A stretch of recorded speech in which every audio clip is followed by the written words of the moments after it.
Anytime. I'd like to welcome everybody to tonight's Talmud class. This class, as usual, is sponsored by the Susser Foundation, the Skiba family, the Sheeran family, and in memory of Libby and Harold Grill. Thank you very much, Keith. Thank you, everyone. Thanks for everyone for being here. We speak tonight about the different religious Jewish movements.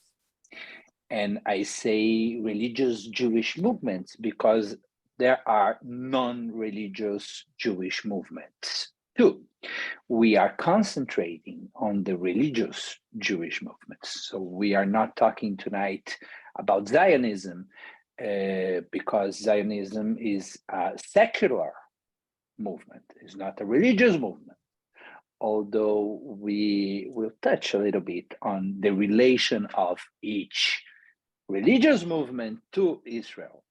But Zionism as a movement is not a religious movement, not originally a religious movement. So there are many ways to be Jewish. And this is the beauty of Judaism. And tonight we are concentrating on 3 ways to be Jewish. They are not the only possible ways, but they are 3 important ways to exercise Judaism. And we will speak about the Reform, the Conservative, and the Orthodox movement.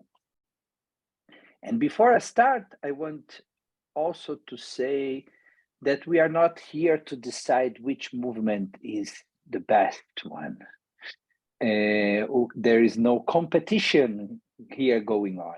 We are trying to better understand the movements and their ideas, and we might find beautiful things in all of them. We might disagree with aspects of the 3 of them, so it's not about a competition.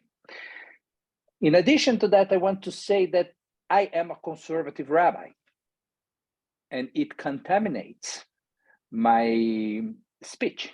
There is a bias here, and because I see things from a conservative lens. And probably this very same class, if it would be taught by an Orthodox rabbi or a Reform rabbi, it would be different, or even a different conservative rabbi will teach it differently. So there is a specific way to tell the story that I decided to exercise, and it's totally connected to the fact that I am a conservative rabbi, and I believe very much that the conservative movement is a good option. So I would like to start from the end of the 18th century, because the French Revolution is an important aspect of this story. Starting from the French Revolution, Jews were invited to integrate the European society. So in each country in a different pace, but slowly the countries started to integrate the Jews into the society. So we see the walls separating the Jewish community and the European society falling. And the first big impact on the Jewish community was assimilation. And the reason why is because being part of the white world was really sexy, was really appealing. This idea that before I had probably two restaurants to choose from. One was Sarah's and the other was Rivka's. And now I have many more options to choose from because I am in a very, very important European capital and I have several restaurants to choose. The idea that on a specific date that I would like to take my wife to the theater, I had one or two Yiddish plays to choose from. And now I have the opera in Vienna, for instance, as an option. Maybe it's a Friday night and there is a conflict with Shabbat, and I need to choose here. And they, or many of them, chose going to the opera and not keeping Shabbat. So assimilation started to be stronger and stronger once the Jews were allowed into the European society. The learning possibilities were great, so they now can study professions, different professions. So it was really, really very sexy and very appealing. And the result was that the Jews, many of them, abandoned Judaism in order to be part of the white society. At that point, it was difficult to them to see a way to integrate both worlds, to be part of Judaism and European society at the same time. It looked like a contradiction, a conflict. And then a group of rabbis came and said, you know what? And now we are talking about the first half of the 19th century. A group of rabbis said, you know what? I think we don't need necessarily to choose between being Jewish and being European. And the solution we see is to reform Judaism, is to adapt Judaism. We can be Jewish at home, but we don't need necessarily to act Jewishly on the street. We can change several laws, several rituals, several customs and practices, and then we will be able to both remain Jewish and be part of the white society. And what is very, very important to say here, and that those Reform rabbis, those first Reform rabbis, were working to save Judaism, not to destroy Judaism. The intention, the idea there was reform in order to maintain, in order to keep Judaism. In order to keep Judaism alive, they thought reforming, updating Judaism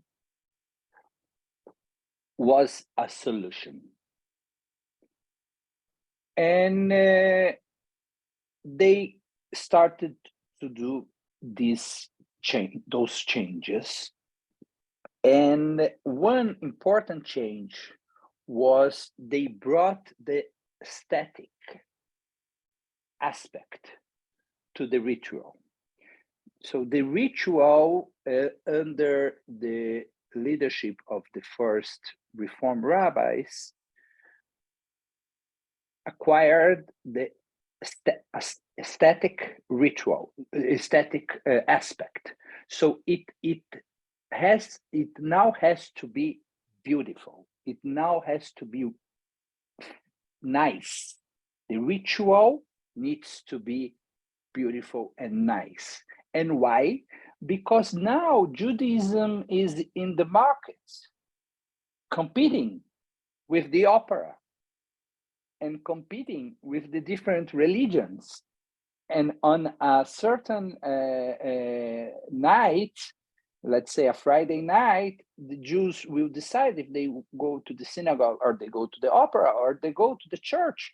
They are free to choose what are they going to do. And the experience in the synagogue now must be also a pleasant and beautiful experience. And this is a novelty. This is something new, because in the ghetto, if you ask a Jew if the ritual, if the tefillah, if the prayer was beautiful,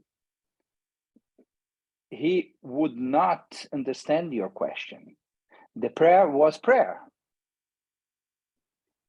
It wasn't beautiful or ugly. The aesthetic was not a factor, but it was a mitzvah. It was something that needs to be fulfilled, accomplished.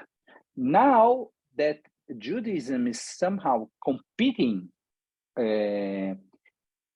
with other religions and with arts in general and with restaurants, they need to find a way to attract people to synagogue and to make the experience there very pleasant.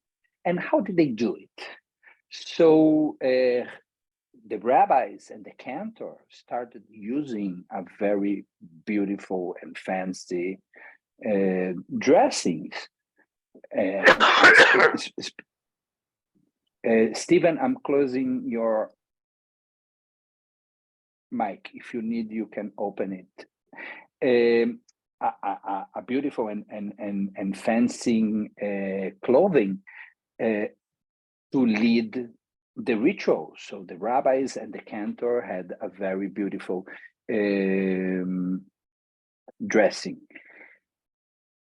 Also, music was incorporated. The organ and the choir were incorporated into the Reform ritual in order to make the ritual more pleasant and more beautiful. The first temples were born. So synagogues that the beauty of the construction was something very, very important. The first Reform synagogue, the first temple, was built in Hamburg in 1818. And the leader of this first Reform rabbis was a rabbi called Abraham Geiger. Abraham Geiger is the leader of this first group of Reform rabbis. The liturgy was shortened in order to make services shorter and then more, again, pleasant. And the parts that they have chosen to skip or to cut were parts that, according to their ideology, were not necessary or were not good. And those parts of the liturgy that were cut were, for instance, every part that referred to the coming of the Messiah, or to the construction to the third temple, or any part of the tefillah that referred to the sacrifices, because all of those were not central to the Reform ideology. The Reform movement is anti-Zionist. in the beginning. They are against the idea of the creation of the state of Israel. And why was the reform movement anti-Zionist? Because they were in favor of a full integration in the European society. And they thought, if we keep on dreaming about a Jewish state, we will not really be integrated to the European society. So we need to forget, to abandon this idea of a Jewish state.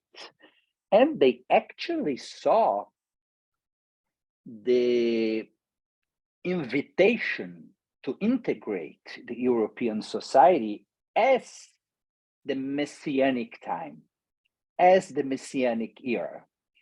For them, the Messianic promise was already fulfilled by the fact that the Jews were not marginalized anymore, and they were integrated into European society. We know now that this Messianic era did not last forever, and what came after was very sad. But at this point, there was hope because Jews were integrated.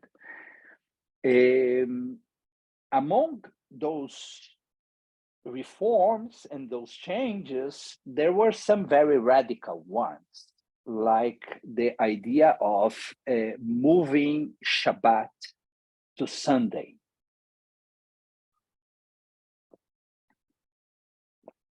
And the idea behind wasn't to destroy Shabbat, was to save Shabbat. Again, the same way they wanted to save Judaism at large, they wanted to save Shabbat by moving Shabbat to Sunday, because many professions required from Jews to work on Saturday. And Shabbat, Sunday, was the day in which they were allowed to rest, not to work. So moving the Jewish Shabbat to the same day that the Christian Shabbat takes place was a way to allow those who want to observe Shabbat to do it, not on Saturday, but on Sunday. So as every new movement, the reform movement was sometimes very, very radical. And among those changes, there was another change that was very, very, very polemic. And the change was the language in which they would pray. So they decided to stop praying in Hebrew and start praying in the language of the country, in German or in Italian or in English, to use the language of the country to pray instead of Hebrew. And this was specifically the reason why a group of rabbis decided to leave the reform movement and to found a new movement. So the reason for the split was the abandonment of Hebrew in the Jewish prayer, the Jewish ritual. According to some of the rabbis there, it was too much. It was unacceptable. And this group of rabbis left the reform movement and said, we are leaving the reform movement because we want to conserve some basic Jewish values. We want to preserve some basic Jewish practices. And those practices were mainly Shabbat on Saturday, the prayer in Hebrew 3 times a day. And the third one was kashrut, was keeping kosher. So keeping kosher, keeping Shabbos, and the prayers was the 3 important points that the first conservative rabbis wanted to preserve. And the conservative movement was then created in by the middle of the 19th century by a group of rabbis that were former Reform rabbis. And it was led by one rabbi called Zecharia Frankel. Zecharia Frankel is the founder of the conservative movement. So if Abraham Geiger is the founder of the Reform movement, Zecharia Frankel is considered to be the founder of the conservative movement. So what was the idea of the conservative movement? And the conservative movement, differently from the Reform movement, is a Zionist movement. So it is born like a Zionist movement. The Reform, as I told you, was an anti-Zionist in the beginning. After a while, they revisit it and become a Zionist movement. And today the Reform movement is Zionist. But in the beginning, they weren't. And the conservative movement is born as a Zionist movement because they believe that the Jews can be integrated in the European society and still work for the establishment of a Jewish state, for the establishment of the state of Israel. And the most important idea of the conservative movement is that change must come from within Judaism and not imposed by the outside. So whenever a change is required, whenever a change is needed, it is not enough to recognize that there are general values in the society that require the change. This is the beginning, but this is not the end. We need to find in the Jewish sources material to sustain the change. So we need to learn Torah and Talmud and the codes and to find a way to make the change be authorized by Jewish tradition, which is different from what happens with the Reform movement. According to the Reform movement, a value of our time that doesn't necessarily comes from the Jewish tradition is sufficient to sustain, to legitimate a change. For the conservative movement, we will only be able to change something if we find a way to justify it with the Jewish sources. Another name for the conservative movement or the Masorti movement is historical Judaism, because history or precedent is very important in establishing halakha, in establishing the law.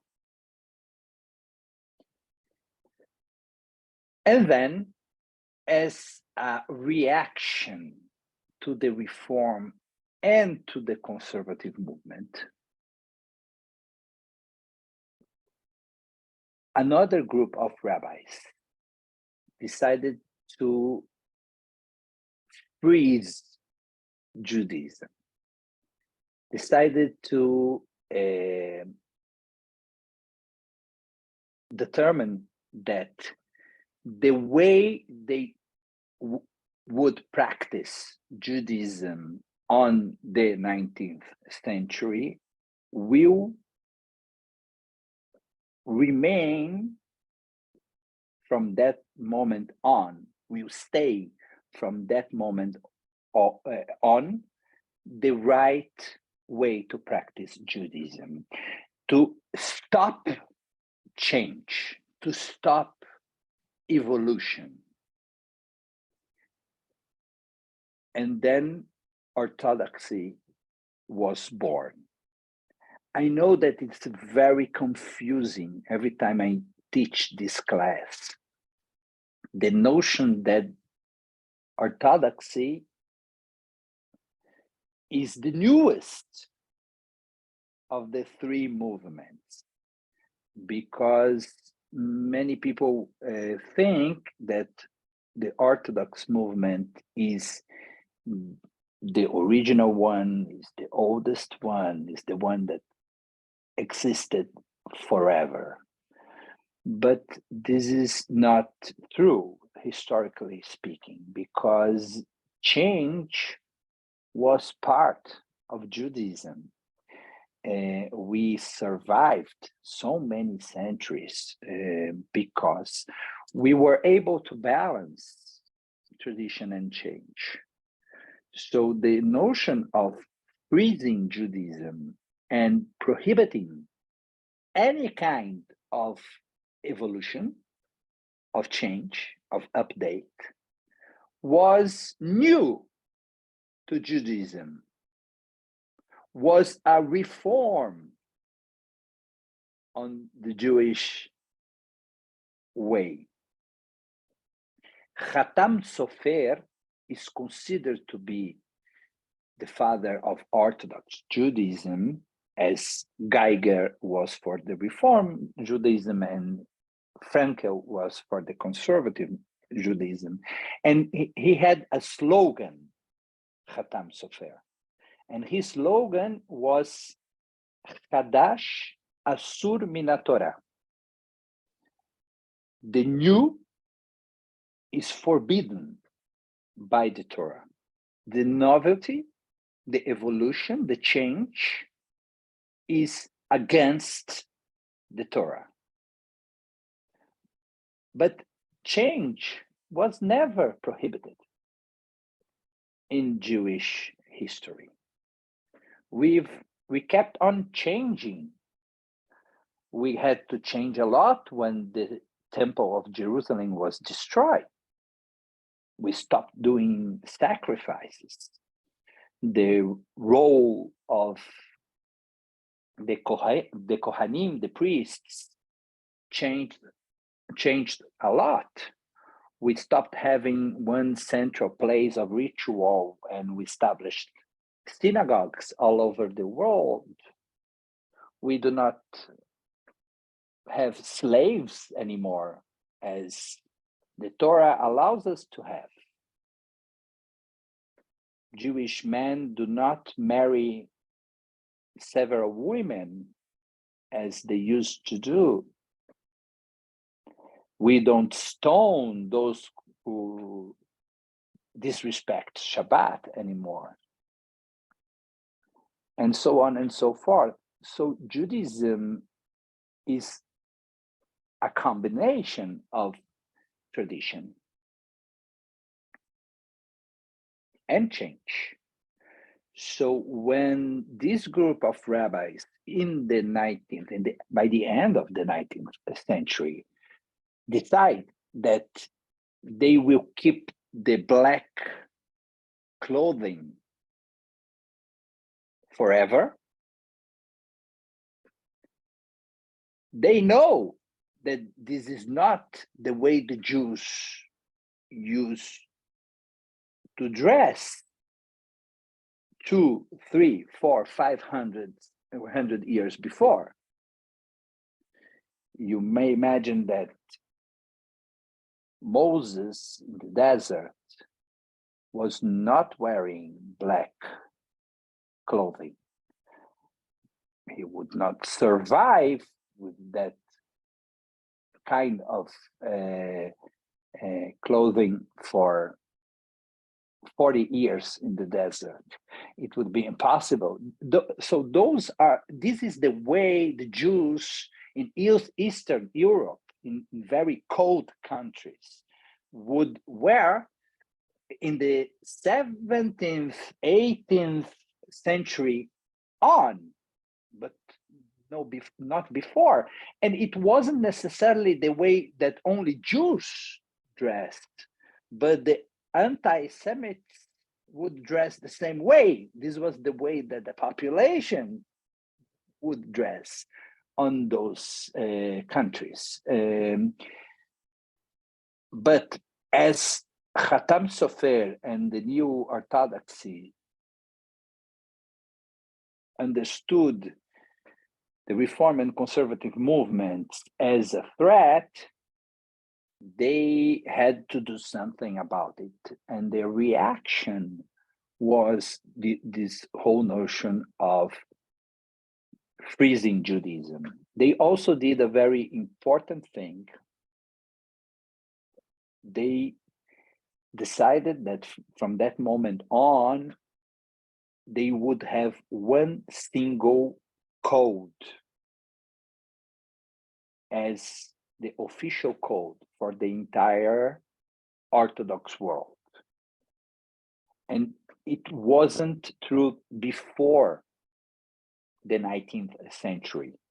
So the Shulchan Aruch that was written on the 16th century coexisted with different codes until the 19th century. For 300 years, Shulchan Aruch was one additional code.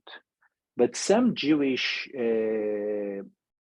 groups would rather follow Maimonides, Rambam, and his Mishneh Torah. And some other groups would follow different legislators, like the Rif. Rif is Yitzhak Al-Fassi, a rabbi from Morocco, like the Rosh. Like there were many different legislators, halachic authorities that would coexist, and each and every Jewish community could choose their favorite legislator. But by the end of the 19th century, Khatam Sofer and his followers understood that in order to have a very clear message, they had to have one single manual. They could not use different manuals because those manuals sometimes are in contradiction against one another. Sometimes Maimonides says one thing and Shulchan Aruch says a different thing. They don't necessarily agree, because Judaism is all about debate. So sometimes those codes will not agree with one another. And then Orthodox Judaism thought we need to have one single manual, one single book. And interestingly, Orthodox Jews devote a lot of time studying Shulchan Aruch, studying this specific code. Even more time than they devote studying the Talmud or the Torah itself. Because the whole notion of having a single practice, a single way to observe halacha is very central to the Orthodox philosophy. For the conservative movement, I would say the most important book is the Talmud.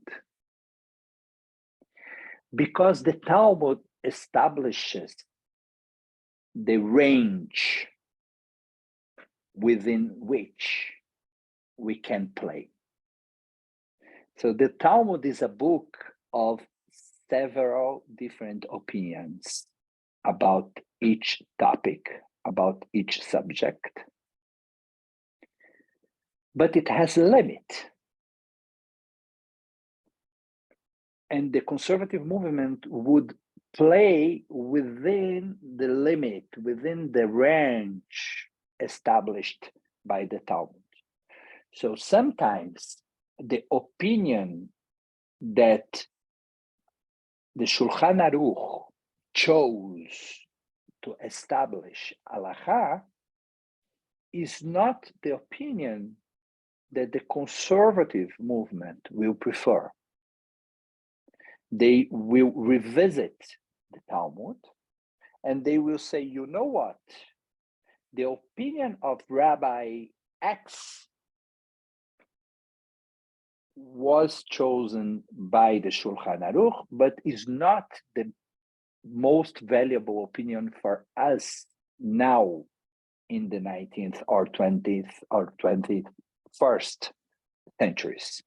So the conservative movement will allow itself to study the Talmud and to disagree with the Shulchan Aruch. Because the conservative movement will say the Talmud that the Shulchan Aruch had in front of him is the same Talmud we have in front of us, but we have a different reality around us. And we might choose a different answer. The orthodoxy will not allow them to change the opinion that was chosen by the Shulchan Aruch. They somehow give to Shulchan Aruch the same status. They think the Shulchan Aruch was also presented from God. Are holy words. It came from heaven. So whatever is determined by the Shulchan Aruch, whatever figures appears there, should not be discussed again. Shulchan Aruch is the final word for the subjects that it discussed.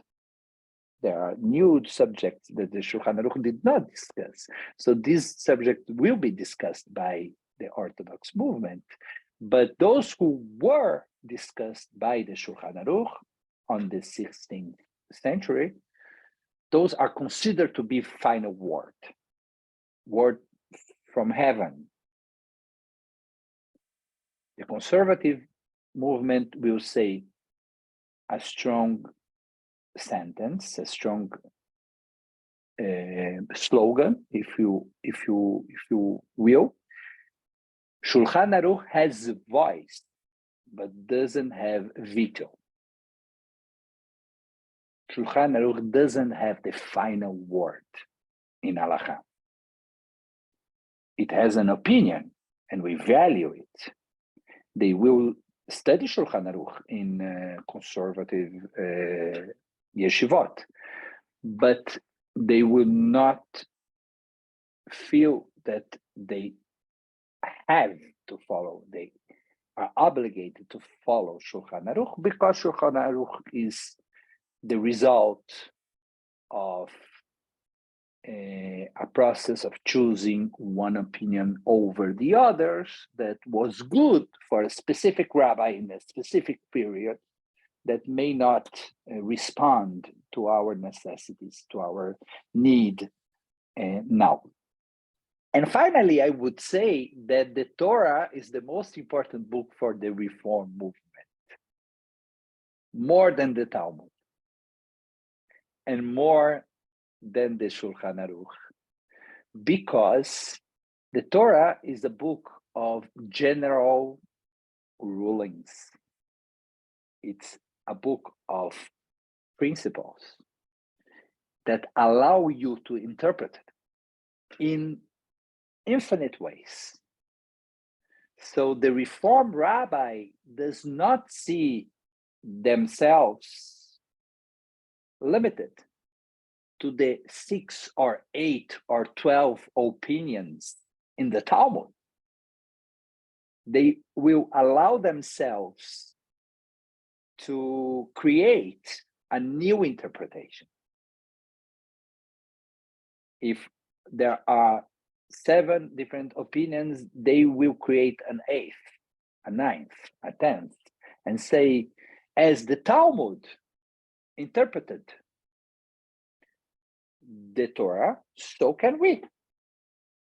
We can revisit the Torah and interpret it with our eyes of rabbis of the 21st century, which the conservative movement will not agree, because the conservative movement will somehow give to the Talmud a status of something that came from heaven.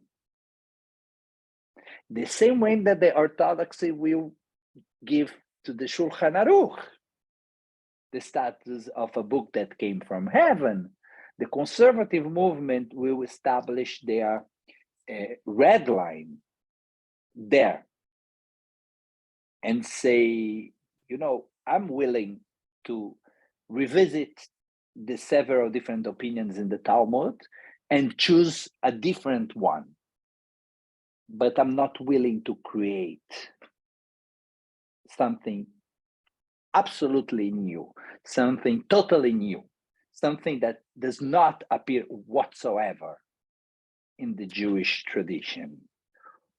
What the Reform movement will feel free to do.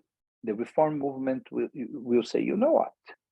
I can read the Torah and create my own interpretation.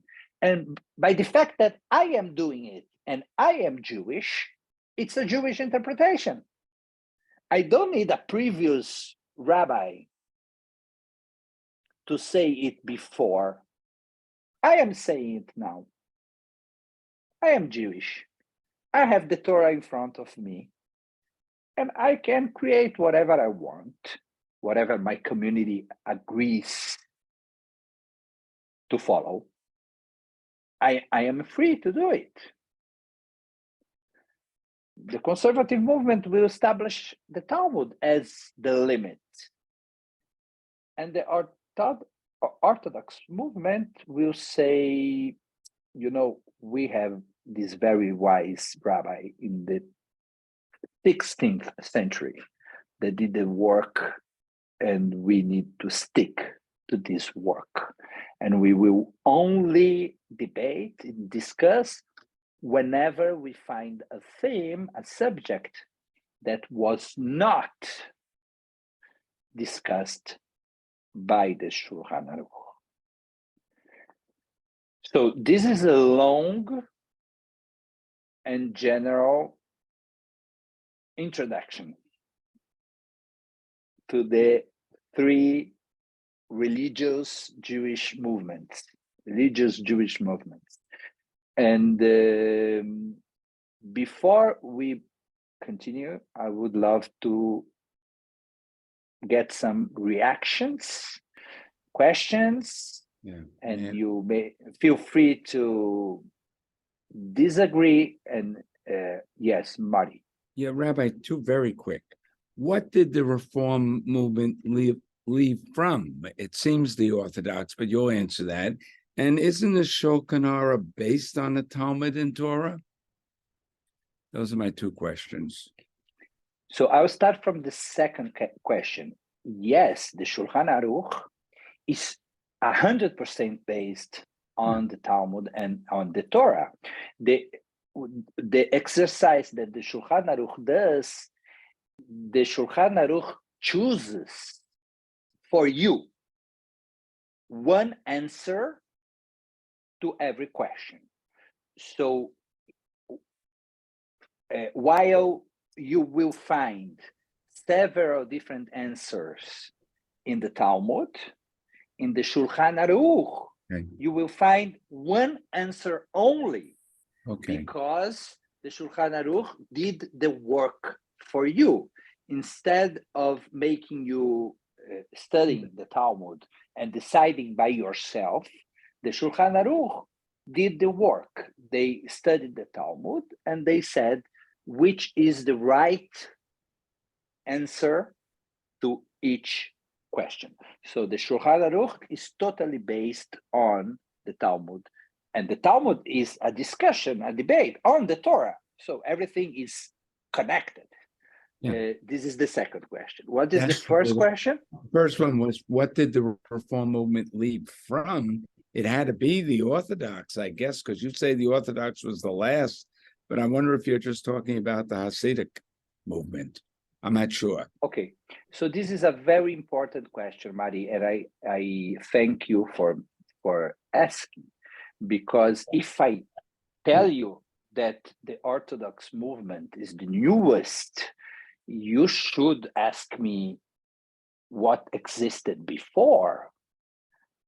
And what existed before was a traditionalist Judaism that would keep halacha, observe halacha, but at the same time would allow space for evolution. So Judaism before Reform, Conservative, and Orthodox movement, because the three of them are modern movements, are modern Jewish movements, are modern Jewish reactions to the integration of the Jews in the European society. So what existed before was a kind of Judaism that would observe halacha, but at the same time will always give some room to debate, to change.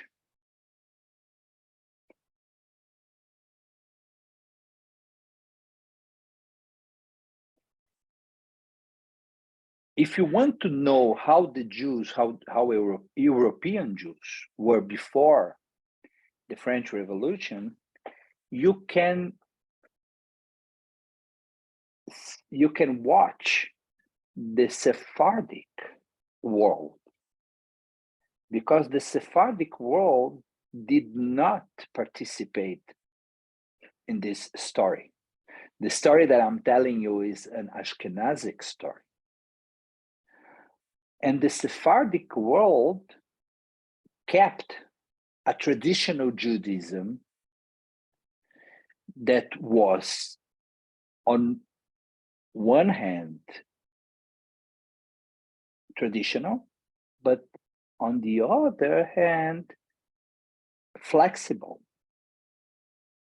Sephardim, originally, they observe Shabbat and Kashrut, but they are not as strict as the Ashkenazic Orthodox world, because they did not confront the Reform and the Conservative movement.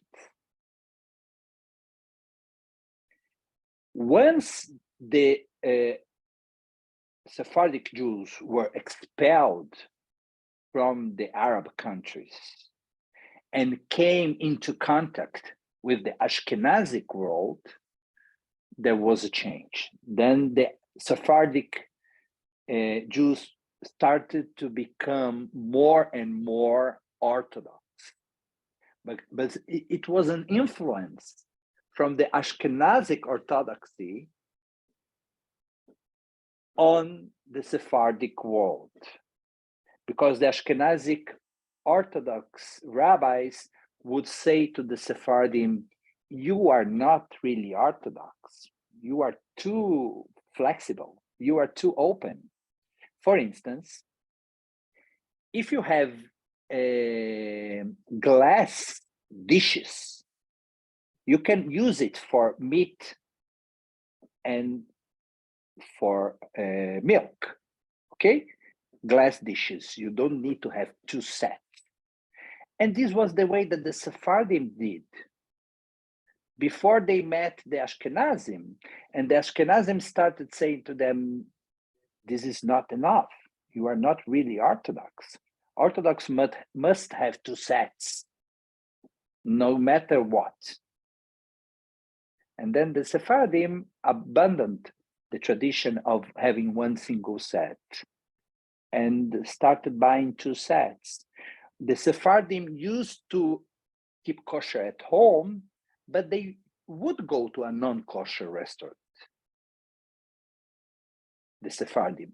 But once they met the Ashkenazic world and they started being bulled by the Ashkenazic rabbis, who will say to the Sephardim, you are not, it happened in Israel a lot when the Sephardim first came to Israel. The Orthodox Ashkenazic rabbis would say to the Sephardim, you are not really Orthodox, you are not really observant, because they have a much more flexible way to observe Judaism. And the reason why, as I see and as I understand it, it's because they did not confront the Reform and the Conservative movement. What made Orthodox Jewry to be so inflexible, so strict, was the war against the progressive world. They saw themselves in a war against change, against evolution, against Reform and Conservative Judaism. And this is the reason why they became so strict. As you know, many of the Orthodox practices today are not even halakha. It's not law. It's not written anywhere. Where do you find that a Jew must wear black? It doesn't exist in Jewish sources. This was the way that a specific community in a specific time and place used to dress. But it became the right Jewish way to dress. Do you know that in Muslim countries, Jews would take out their shoes to enter the synagogue? Because this was the way they showed respect in those countries. The same way we wear a tie for Yom Kippur, and this is today the way Jewish men in many congregations will show respect to the importance of the day. Is the tie Jewish? Is somewhere written that you must wear a tie to go to the synagogue? No, it's an influence of the society around us. And the same way in Islamic Muslim countries, the Jews would take out their shoes to go to the synagogue. And it makes sense, it's also Jewish, because when Moses was in front of the bush and God revealed himself to Moses. God says to Moses to take out his shoes because the land was holy. So taking out shoes to show respect is something that appears in the Torah itself. The Jews would do it. This is to tell you that there are many things that we practice today that are not halacha, and it's not written anywhere, but it's a result from different layers of tradition. And it's important at some point to know clearly what is halacha and what is tradition, like kitniot in Pesach. The Ashkenazi world accepted not to have kitniot in Pesach. Does it mean that kitniot is chametz? No, kitniot is not chametz. You don't need to sell kitniot.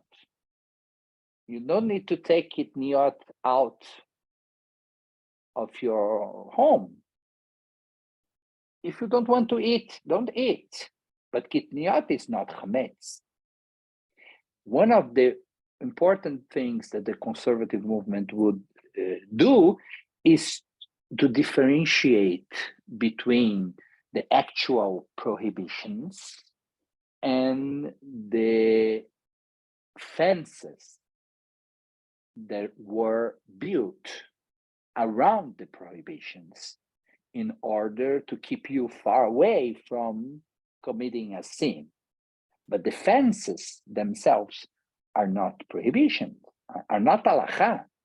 So it's important to know what really is prohibited and what is just a tradition, a specific tradition from a specific time and place. Any other question or reaction?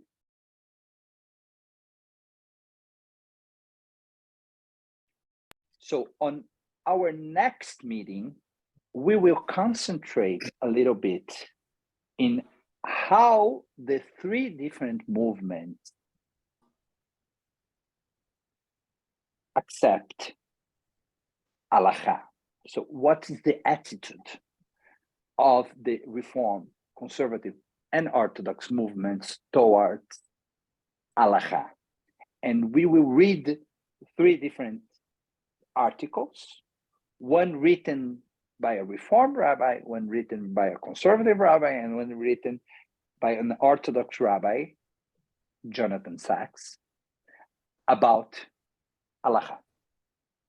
Thank you very much.